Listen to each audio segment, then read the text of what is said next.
할렐루야. 네, 반갑습니다. 오늘 이 저녁 시간에도 함께한 여러분을 주님의 이름으로 환영하고 축복합니다. 간절한 마음, 사모하는 마음 가지고 오신 여러분, 하나님의 은혜와 긍휼 가득한 이 저녁 시간이 될 수 있기를 주님의 이름으로 축원합니다. 오늘 여호수아 연구 11번째 시간입니다. 11번째 오늘 여호수아 5장인데 오늘 말씀은 하나님의 명령 할례에 대해서 말씀을 좀 나눠 보려고 합니다. 우리는 지난 시간까지 여호수아 이제 4장을 끝냈습니다. 여호수아 4장에서는 이스라엘 백성들이 하나님의 능력으로 요단 강을 건너죠. 요단의 물이 끊겨지고 하나님의 능력으로 끊겨지게 되고 마른 땅이 열리게 되고 그래서 이스라엘 백성들이 요단을 다 건너가게 됩니다. 하나님은 그 가운데 명령을 내리셔서 길갈에다가 12돌을 쌓아놓게 하시죠. 12지파를 상징하는 12돌을 길갈에다가 쌓아놓게 하고 또 요단강 한가운데서 아직도 버티고 있었던 법궤를 메고 있었던 그 제사장들이 서 있는 그 자리에다가도 12돌을 쌓아서 그래서 감사의 기념비 거기다 세워놓은 것을 우리가 볼 수가 있게 됩니다. 그 12돌은 하나님께서 하신 일들을 증거하는 간증의 돌들 아니겠습니까? 간증입니다. 지난주 수요 예배의 그 제목이 요단에서 가져온 12돌이었습니다. 요단에서 가져온 12돌. 이 요단에서 가져온 이 12돌은 이스라엘 백성들에게 있어서는 하나님의 은혜, 능력을 체험한 간증거리 아니에요. 간증거리. 그 간증거리를 거기다 쌓아둔 거죠. 그래서 그들의 후손들에게 그 간증을 이야기하는 거예요. 하나님의 역사, 하나님의 능력, 하나님이 어떻게 이 요단을 건너게 하셨는지 이거를 그 돌들을 보면서 간증하게 하는 그건 간증거리거든. 여러분, 우리의 신앙에 분명한 하나님에 대한 체험이 있어야 돼요. 간증거리가 있습니다. 여러분 간증거리 있으신가요? 12개는 없어도 12돌 12개는 아니어도 그래도 하나님을 체험한 간증거리, 하나님에 대해서 말할 수 있는 간증거리 하나는 우리가 있어야 되지 않겠냐 말이에요. 그래야 그 간증거리를 가지고 다음 세대에 또 이야기해주고 또 간증해주고 살아계신 하나님을 전하고 그렇게 할 것 아니겠습니까? 오늘 우리에게도 반드시 이 간증거리가 있어야 될 줄로 믿습니다. 이 12돌이 바로 하나님의 능력을 알게 하는 거예요. 다음 세대가 하나님의 능력을 알게 하고 오직 하나님만을 경외하도록 하기 위한 표징, 그게 12돌이었다라고 하는 것을 우리는 보게 됩니다. 자, 이제 그 4장을 끝내고 이제 5장으로 오늘 넘어와서 오늘 여호수아 연구 11번째 시간이 됐습니다. 여호수아 5장 1절로 9절인데 오늘 제목이 뭐라 그랬어요? 여호와의 하나님의 명령 뭐라고요? 할례에 대한 말씀입니다. 자, 첫 번째 문제 보겠습니다. 네 가지 문제가 있는데 첫 번째 문제, 가나안 사람들이 두려워한 이유는 무엇입니까? 이스라엘 백성들이 아주 손쉽게 상상을 초월할 만큼 손쉽게 요단강을 건너오게 되었다는 거죠. 그때에 가나안 사람들은 두려움으로 가득하게 되었다는 거죠. 여호수아 5장 1절 말씀 볼게요. 자, 1절. 요단 서쪽의 아모리 사람들. 요단 서쪽이 어디예요? 이게 가나안 땅이죠. 예. 물론 요단 동쪽도 가나안 땅이긴 하지만 그러나 이 요단을 건너서 이제는 가나안 땅 들어가는 건데 아무튼 자, 요단 동편에서 두 지파반은 이미 분배를 받았어요. 그리고 요단을 건너가는 거예요. 이 요단강은 이스라엘을 북에서 남으로 나누는 강이거든요. 그러니까 요단을 건너야 서쪽으로 갈 수 있는 거예요. 요단을 반드시 건너야 되는 거죠. 근데 그 요단 서편에 누가 있어요? 그 가나안 땅에 누가? 아모리 사람들, 아모리 족속들, 가나안 사람들이 거기 진을 치고 있는 거죠. 그들은 거기서 살고 있는 거죠. 그 땅을 차지하고 있었던 거죠. 근데 아모리 사람 그리고 모든 왕들과 해변의 가나안 사람의 모든 왕들이 여호와께서 요단물을 이스라엘 자손들 앞에서 어떻게 했다? 말라. 그들은 말렸다 그랬어요. 끊어낸 건데 없어지니까 말라 보이는 거죠. 그를 말리시고 우리를 건너게 하셨음을 듣고 그들이 어떻게 됐다? 마음이 녹았다. 이스라엘 자손들 때문에 정신을 잃었다. 오늘 1절 말씀이 이렇게 기록되어 있다는 겁니다. 여러분, 가나안 사람들에게 있어서 한 가지 희망이 있었다면 뭘까요? 그거는 그들을 보호해주고 있는 요단, 이 물이었거든요. 그거는 그들의 희망이었거든요. 이 요단물을 어떻게 저들이 건너올까? 그 많은 사람들이 어떻게 여기를 건너올까? 어떻게 뗏목을 만들고 어떻게 배를 만들고 그 많은 60만, 200만이 되는 그런 사람들이 어떻게 이걸 건너올까? 그때는요, 그 이스라엘 백성들이 건너올 그때는 참 묘하게도 요단의 수위가, 요단물의, 요단강 수위가 가장 높은 때였다. 왜 하나님이 가장 높은, 수위가 높은 그때를 건너게 하셨을까? 그것도 하나님의 역사죠. 그것도 하나님의 섭리죠. 예. 얕을 때 아니라 가장 수위가 높을 때, 물이 요단의 언덕에 넘쳤을 때, 그 수위가 높아서, 그래서 아마 가나안 사람도 안심했을 거예요. 여리고 사람도 안심하고 있을 거예요. 왜? 이제 이 수위가 높으니까 절대로 아마 여기는 못 건너온다라고 생각을 했을지 몰라요. 큰 방어벽을 가지고 있다고 생각을 했을 겁니다. 그런데 어떻게 했어요? 그들이 생각한 이 방어선이 한순간에 무너진 거예요. 아주 쉽게 무너지고 말았다는 사실입니다. 하나님의 능력으로 요단물이 끊겼고 마른 땅이 열리게 되었고, 그리고 이스라엘 백성들이 그냥 한 번에 모두 다 건너왔기 때문에 그렇습니다. 실상 가나안 사람들은요, 아주 오래전에, 예전에 소문을 들은 게 있어요. 소문. 무슨 소문이에요? 이스라엘 백성들이 홍해 바다를 건너왔다는 소문을 들었어요. 아주 오래전에. 그들이 출애굽하고 애굽에서 노예로 있다가 애굽에서 탈출하고 애굽에서 해방을 가지고 애굽을 빠져나오고, 그리고 애굽의 전차 부대가 추격해 오는 그런 상황 속에서 그들이 홍해 바다를 건너왔다, 홍해 바다가 갈라져서 이스라엘 백성들이 홍해 바다를 건너왔다는 소문을 보지 못했어요. 소문을 오래전에 들었어요. 라합은 그 소문을 듣고 그 소문을 믿음으로 받았잖아요. 그래서 두 정탐꾼을 숨겨주고 구원의 붉은 줄을 받았잖아요. 약속을 받았잖아요. 그런데 이번에는 소문이 아니라, 소문이 아닌 현실을 그들이 보게 된 거죠. 홍해가 갈라져서 이스라엘 백성들이 왔다? 소문만 들었어요. 에이, 소문이겠지. 소문만 들었다고. 근데 그 소문이 소문이 아니라 현실이 된 거죠. 그들 앞에 있는 가장 요단강 수위가 높은 그때에 그들이 요단을 건너왔다는 거죠. 요단이 마르게 되었다는, 끊겨져 있다는 거죠. 더군다나 이 1절에 나오는 이 아모리 사람들은요, 이 가나안 족속 중에서 아주 강한 족속 중에 하나입니다.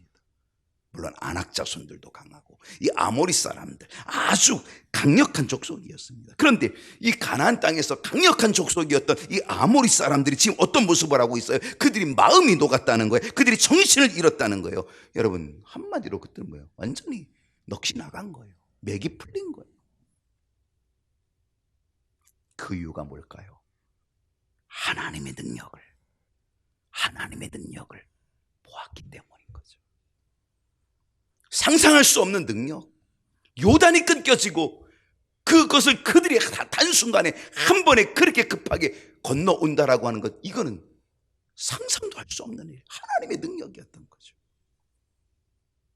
그래서 여호와께서 요단물을 이스라엘 자손들 앞에서 말리시고 이스라엘 백성들을 건너게 하셨음을 듣고 그들이 어떻게 했다? 마음이 녹았다. 오늘 1절 말씀의 증언이 그거예요.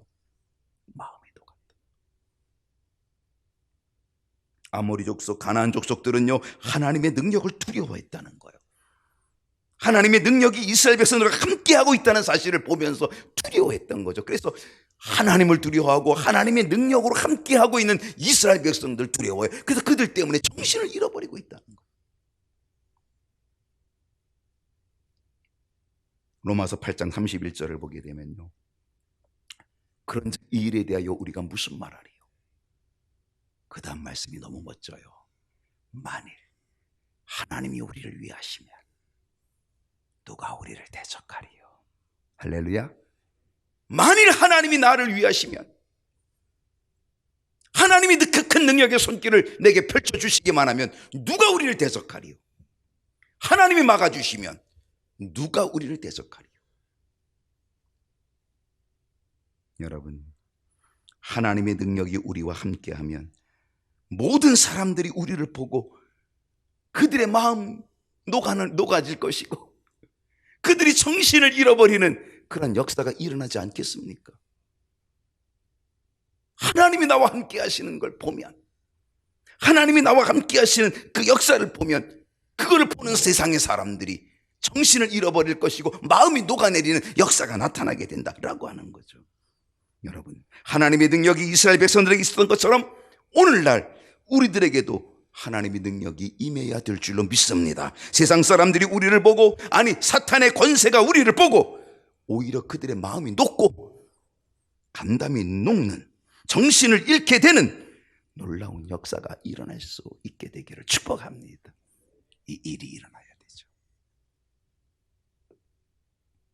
나는 비록 약하나 주 예수는 강하다. 나는 비록 약하지만 주 예수는 강하다. 나를 도와주시는 주님 곁에 가까이 가리라. 날마다 주님 곁에 가까이 가리라. 오늘 우리가 주님 곁에 있으면, 주님이 나와 함께 하시면 세상의 사람들이 간담이 높고 마음이 높고 정신을 잃어버리는 놀라운 역사가 있게 될 줄로 믿습니다. 두 번째 문제 갑니다. 하나님의 명령은 뭡니까? 자, 2절 볼게요. 하나님의 명령이 있어요. 자, 다 같이 읽어볼까요? 시작. 그때에 여호와께서 여호수아에게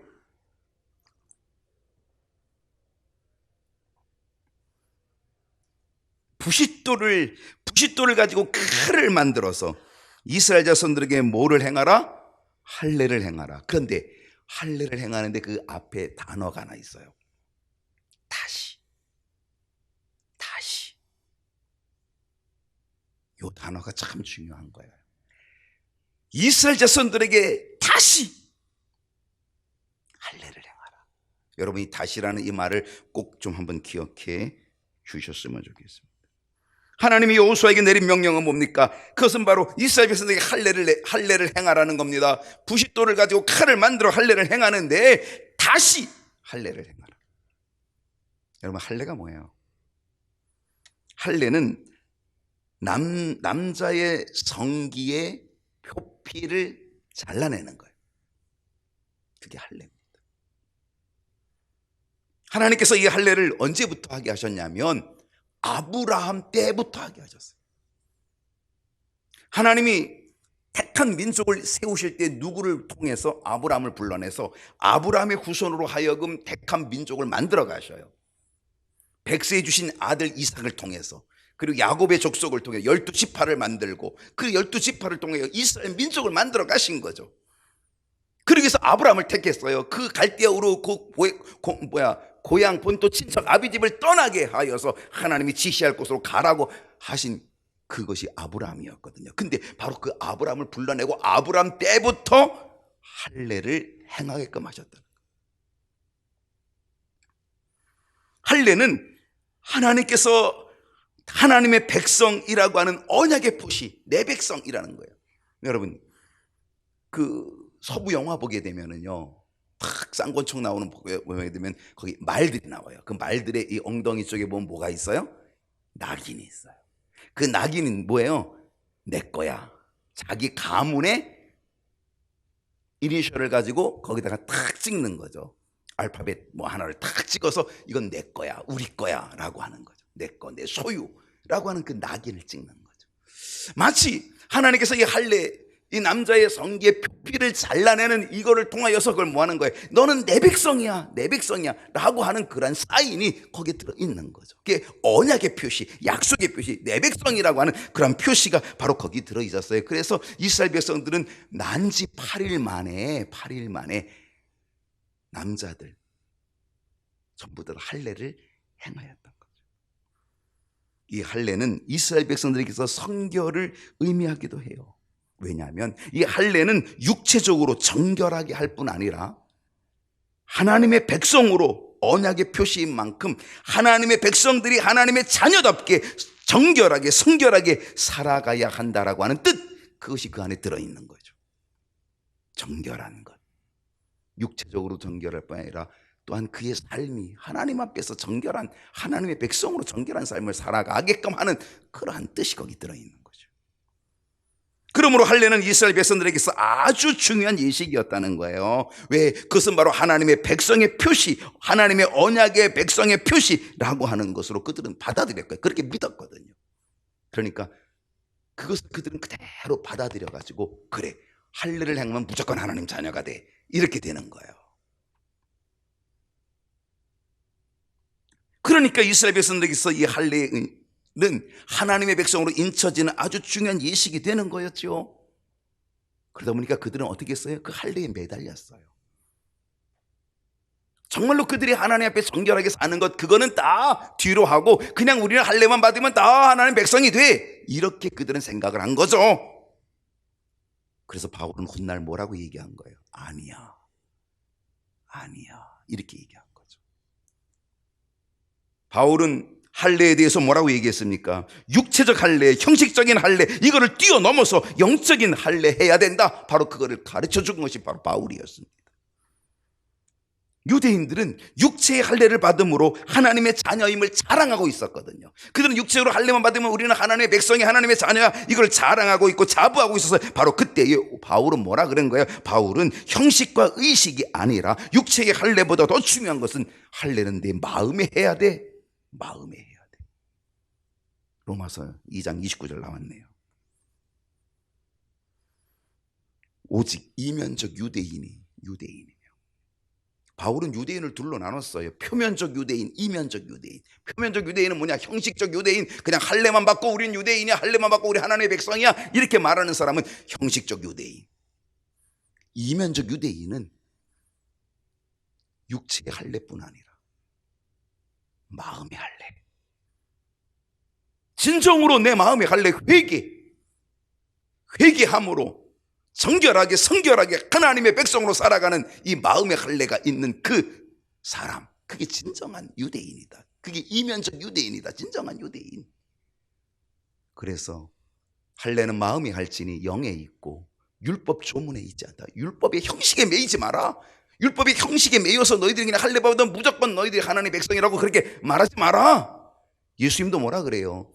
하나님은 이 돌들로도 아브라함의 젖을 만들 수 있다, 그렇게 얘기했잖아요. 그 칭찬이 사람에게서가 아니고 너희들이 할례 받았다고 너희들 스스로 칭찬하고 자부하고 이게 아니라 그 칭찬은 하나님에게서 받아야 돼. 하나님이 너희를 인정해 주셔야 돼. 그러니까 할례는 마음에 해야 돼.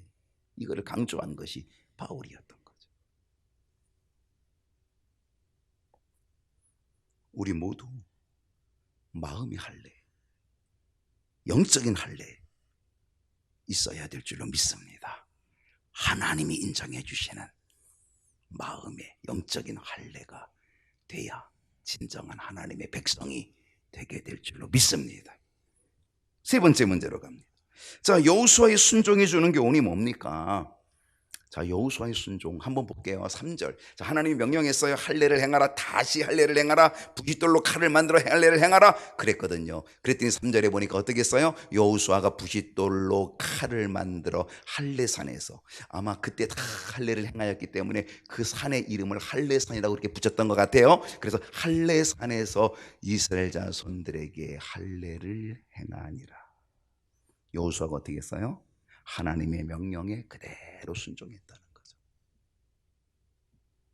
실상 여러분, 이 순종이 쉬울 것 같아요? 쉽지 않을 것 같아요? 얼뜻 보아서는 쉬울 것 같지만요, 사실은 쉽지 않은 순종을 여호수아는 하고 있는 거예요. 왜 그럴까요? 이때는 할례를 할 타임이 아닌 거죠. 왜? 지금 그 이스라엘 백성들이 어떻게 했어요? 요단을 다 건너왔어요. 지금 어느 땅에 들어왔어요? 남의 땅에 들어왔어요. 가나안 땅에 들어온 거예요. 가나안 족속의 땅에 들어온 거예요. 지금 가나안 족속과 지금 어떤 상황이에요? 전쟁을 벌여야 되는 대치된 상황이에요. 위험한 상황, 전쟁을 해야 될 상황. 바로 이런 상황에 모든 남자들이 할례를 받으면 그들은 전쟁에 나갈 수 없어요. 여러분, 예전에 야곱의 딸 디나가 세겜 족속들을 향하여 그 동네로 갔다가 강간을 당했어요. 그래가지고 그 세겜이 이스라엘 백성 야곱의 형제들하고 야곱의 그 아들들하고 계약을 맺자고 그랬잖아요. 너희 딸을 우리에게 주고 우리 딸을 너에게 주고 우리가 함께 다 한민족으로 살자, 이 땅에 살자, 이렇게 했잖아요. 그 어떻게 했어요? 그래, 너희들이 할례 받으면 우리가 그렇게 할게. 거짓 계약을 썼어요. 할례 받는 조건으로. 그래가지고 그 세겜 족속들이 다 할례를 받았거든요. 그리고 할례 받고 3일 만에 아파하고 있을 때에 이 야곱의 두 아들, 두 번째 아들, 세 번째 아들 시몬과 레위가 칼을 들고 가서 그냥 아파서 끙끙거리는 그 남자들을 다 칼로 가서 찍어 죽였잖아요. 그리고 그냥 도망쳐 나왔어요. 다 야곱의 식구들이 거기서 다 도망쳐 나왔다고. 그리고 베델로 올라가는 거죠. 그 사건을 여러분 기억해 보십시오. 그러니까 할례를 받으면 남자들이 꼼짝 못하는 거예요. 힘을 못 쓰는 거예요. 전쟁을 할 수 없는 거예요. 지금 상황은 위험한 상황이에요. 지금 가나안 땅을 왔기 때문에 지금 가나안 족속과 대치된 상태고 지금 가나안 족속도 굉장히 지금 보고 있는 상황 아니겠어요? 그런 위험한 상황 속에서 하나님의 말씀을 순종해서 모든 남자들이, 전쟁에 나갈 남자들이 할례를 받는다라고 하는 건 이건 쉬운 일이 아닌 거죠. 한마디로 위험한 일이거든요.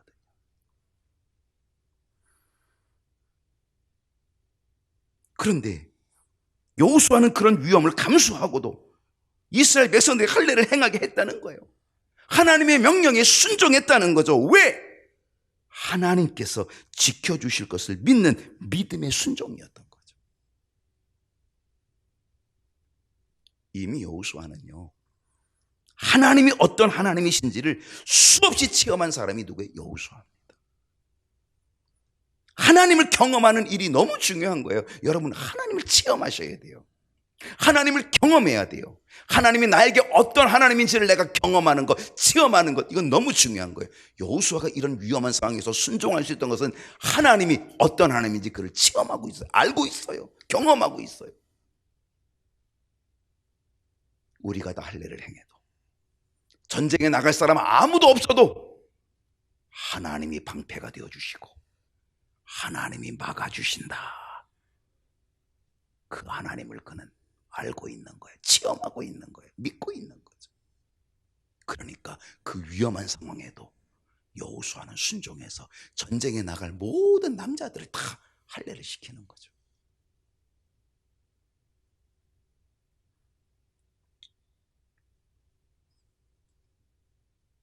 하나님을 체험하는 일, 그래서 믿음의 순종을 갖는 일, 그건 너무 중요하다는 거예요. 오늘 하나님을 체험하는 믿음의 순종이 오늘 우리에게도 있어야 될 줄로 믿습니다. 자, 이제 네 번째 마지막 문제입니다. 왜 하나님은 길갈에서 할례를 명령하셨습니까? 왜 하나님은 길갈에서 할례를 명령하셨을까? 두 가지를 생각해 봅니다. 하나는 광야 생활 속에서 할례를 받지 못했기 때문에 하나님께서 할례를 명하셨습니다. 여호수아 5장 4절을 보게 되면 여호수아가 할례를 시행한 까닭은, 여호수아가 할례를 시행한 이유는 이것이니 애굽에서 나온 모든 백성 중에 남자, 모든 군사는, 싸움에 나갈 모든 남자는 애굽에서 나온 후 광야 길에서 죽었어. 여러분, 애굽에서 나온 사람들이 40년 광야 생활하면서 다 죽은 거죠. 20세 이상, 즉 군대 나갈 모든 군사, 20세 이상은 군대 나갈 수 있는 사람인데 이 군대 나가는 20세 이상의 남자들은 광야 40년의 생활 속에 다 죽었어요. 자, 생각해 보세요. 40년 전에 애굽에서 출발할 때, 애굽에서 출애굽을 한 그 이스라엘 백성들의 남자들은 전부 다 할례를 받았을까요? 안 받았을까요? 어려운 거 아니에요? 애굽에서 빠져나올 때에 이스라엘의 뭐 어린이든 어른이든 간에 남자들은 다 할례를 받았을까요? 안 받았을까요? 다 받은 거예요. 애굽에서 태어난 아이들이라 할지라도 거기서 8일 만에 다 그들은 할례를 다 받은 거예요. 그러니까 그들이 이미 나올 때에는 다 할례를 받은 상태로 나온 거예요. 근데 광야 생활 40년을 하면서 20세 이상의 남자들은 다 불순종 때문에 죽었어요. 그죠? 다 죽었어요. 그리고 20세 이하의 사람들은 그만큼 성장을 해 있는 거죠. 근데 그들은 전쟁에 나갈 그러한 상황은 아닌 거예요. 광야에서 태어난 사람, 40년 동안 광야에서 40년 동안 광야 생활하면서 그 광야에서 태어난 그 남자들은 할례를 받은 사람이 없는 거예요. 5절을 보겠습니다. 5절. 그 나온 백성은 다 할례를 받았으나, 여기 나오네요. 그죠? 자, 출애굽한 모든 백성은 다 할례를 받았으나 다만 애굽에서 나온 후 광야 길에서 난 자는 할례를 받지 못하였다. 이해가 되셨죠? 그래서 광야에서는 할례를 행할 수가 없었기 때문에 정착 생활이 아니고 이동 생활이고, 그래서 거기서는 할례를 행할 수 없었고, 더군다나 광야 생활에서 할례를 할 수 없었던 이유 중에 하나는 이스라엘 백성들이 하나님의 말씀에 순종하지 아니함 때문에 더더욱 그럴 수 있어요. 여호수아 5장 6절 상반절을 보면요, 이렇게 돼 있어요. 이스라엘 자손들이 여호와의 음성을 청종하지 아니함으로. 그들은 광야 40년 동안 하나님의 음성을 청종하는 일이 별로 없는 거예요. 40년 동안 얼만큼 불순종하는지. 정말 모세가 40년 동안 엄청나게 고통을 많이 당했을 거예요. 그 마음이 아마 막 굉장히 상했을 거예요. 막 썩어 문드러졌을 거예요. 얼마나 불평이 많은지, 얼마나 원망이 많은지, 모세한테 얼마나 대든지. 툭하면 애굽으로 돌아가자 그러고, 툭하면 애굽으로 돌아가자, 애굽에 그냥 거기 있는 끓는 고기 까마가 그립다 그러고 막 돌아가자 그러고, 옛날로 돌아가자 그러고.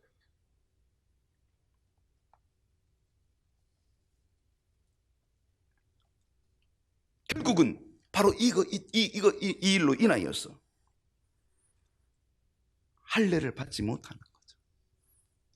광야 생활에서 그 불순종으로 할례를 받지 못하는.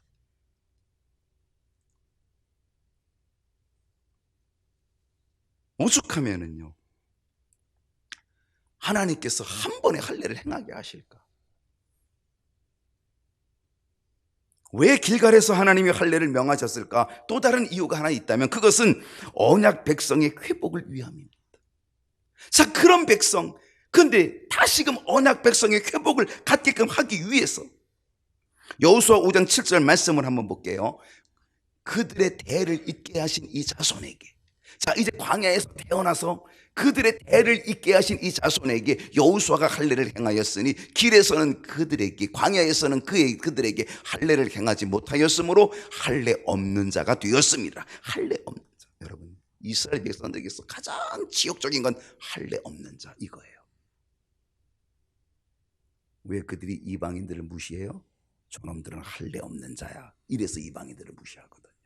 그러니까 이스라엘 백성들의 가장 치욕적인 것은 할례 없는 자의 소리를 듣는 게 그들은 가장 치욕적인 거예요. 할례 없다라는 얘기는 뭐예요? 그것은 바로 하나님과 관계가 없다는 거고, 할례 없다는 얘기는 뭐예요? 그것은 바로 하나님의 언약의 백성이 아니다라고 하는 거거든요. 그런데 하나님께서는 할례 없는 자가 된 그들을 할례 있는 자가 되도록 만들어 주시기 위하여, 그래서 할례를 행하게 하셨다는 거죠. 하나님의 언약의 백성으로 다시금 회복시켜 주시는 하나님의 은총이었던 거죠. 이 할례는 은총이에요. 은총. 여호수아 5장 9절, 오늘 마지막 절인데 한번 9절을 보겠습니다. 여호와께서 여호수아에게 이르시되 내가 오늘 애굽의 수치를 너에게서 떠나게 하였다 하셨으므로 그곳 이름을 오늘까지 길갈이라 하느니라. 하나님께서 언약 백성의 회복을 위하여 지금 할례를 주십니다. 더더구나 그 언약 백성의 회복을 이루시는 가운데 애굽의 수치를 다 떠나가게 하시려고. 길갈이라는 이름의 뜻은 뭐냐? 굴러간다는 거예요. 굴러간다. 굴러간다. 굴러가 버린다. 굴려서 다 버린다. 다 털어버린다. 바로 그런 얘기거든요. 이스라엘 백성들의 모든 수치, 애굽의 수치 다 벗어버리게끔 해주시겠다는 거예요. 길갈이 그런 뜻을 가지고 있는 바로 그 길갈에서 하나님은 할례를 행해 주셨다는 거죠. 애굽의 수치가 뭘까요? 노예 생활이에요. 노예 생활, 애굽의 수치, 그 모든 것을 다 벗어나게 해주셨다. 다 벗어버리게 해주셨다. 애굽의 수치는 뭘까요? 애굽의 수치는 애굽에서 행하던 죄된 모습, 그들의 죄된 모습 중에 우상숭배, 그들의 습성은 우상숭배. 그러니까 그들이 애굽에 살면서 늘 애굽 백성들에게 배운 게 뭐냐? 우상 배우는 거예요. 깎아 세워놓고 만들고 만들어 놓은 것, 이것들을 섬기는 우상숭배였습니다. 광야에서도요, 그 애굽의 습성이 그들은 툭툭 튀어나옵니다. 모세가 시내산에 십계명 받으러 40일 올라갔는데 40일 동안 모세가 눈에 보이지 않는다고 그 40일을 못 기다리는 이스라엘 백성들은 눈에 보이는 뭘 만들어냈어요? 금송아지를 만들어냈어요. 그 금송아지 우상을 만들어내고 그 우상을 섬기는 거예요. 그게 뭐냐? 애굽의 습성이에요. 애굽에서 배워온 우상 숭배예요. 그들은 툭하면 애굽으로 돌아가서 애굽의 노예 생활로 돌아가서 죄된 옛 모습으로 돌아가자고 하는 그들이었거든요. 그 모든 애굽의 수치를 이제 하나님이 다 굴러내, 다 벗어나 버리게끔 하시겠다는. 이 애굽의 수치는요, 애굽인들의 조롱이에요. 조롱.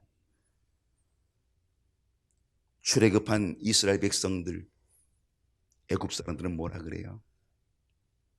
꼴 좋다. 저들이 광야에서 다 죽는다. 하나님이 그 백성을 다 이끌어내가지고 결국은 광야에서 다 죽게 하시는구나. 꼴 좋다. 그리고 비웃어 조롱했거든요. 애굽인의 조롱입니다. 여러분, 세상 사람들의 조롱이 우리에게 있지 않겠습니까? 때로 우리가 고통을 당하고, 때로 우리가 시련을 당하고, 때로 우리가 시험을 당하면은요, 아이고 꼴 좋다. 하나님 믿는다 그러더니 꼴 좋다. 내가 믿는 하나님이 어딨냐 이러면서 우리를 조롱하지 않습니까?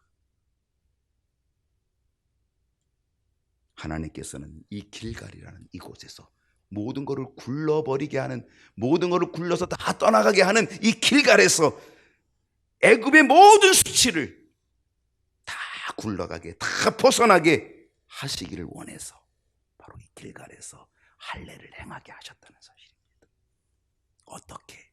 다시 할례를 행하라. 이제 이스라엘 백성들 다시 새롭게 내 백성이 돼요. 바로 이 가나안 땅에서, 약속의 땅에서 다시 내 백성으로 새롭게 출발하자. 새 땅, 가나안 땅, 하나님의 온전한 백성으로 회복되어 출발하길 원하시는 하나님의 뜻이 바로 그 자리에, 그 길갈에 들어있었던 거예요. 그래서 길갈에서 하나님께서는 모든 이스라엘 백성들에게 새롭게 다시 할례를 행하게끔 하셨다는 사실입니다. 오늘 이 시대에 우리에게도 할례가 필요하지 않을까요? 하나님 앞에서 새롭게 다시 언약의 백성으로 서는 할례가 필요한 것은 아닐까요?